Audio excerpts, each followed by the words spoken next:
And now, another Next Level Carpentry shortcut.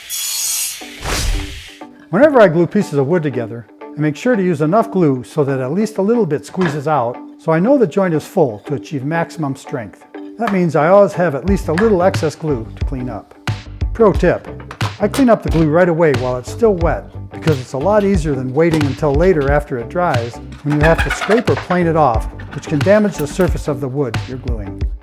Key takeaway here: I never make the mistake of using a wet rag to wipe off excess glue, because water dilutes wood glue so it can soak into the wood and leave lipstick marks if the glued board gets a stained finish.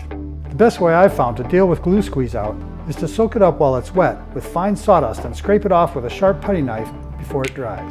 The dust bag on a miter saw is a perfect source for fine sawdust. After applying a generous bead of glue, I position and clamp boards together and watch for squeeze out. Then I sprinkle fine sawdust from the dust bag onto the wet glue and smear it around until it soaks up all the glue squeeze out. Then quickly, before it dries, I simply scrape off the glommy sawdust with a sharp putty knife, leaving clean wood behind. If your putty knife doesn't work like mine, it needs to be sharpened.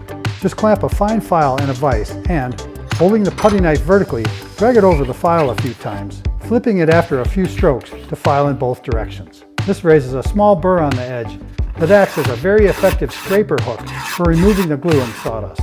The best thing about this method is that it not only works on flat surfaces, crisp corners on the putty knife easily reach into inside corners to remove excess glue, and even works on double inside corners like those inside of boxes or drawers. As you can see, working quickly and carefully, I can remove most all of the excess glue with sawdust, so all that needs to be done after the glue dries is to remove the clamps and easily sand the surface until it's ready for my finish of choice for the project. If you like what you see here, check out other full-length videos on the Next Level Carpentry Channel for in-depth, deep dive videos that show this glue squeeze-out cleanup process in action on a wide range of projects. Thanks for watching.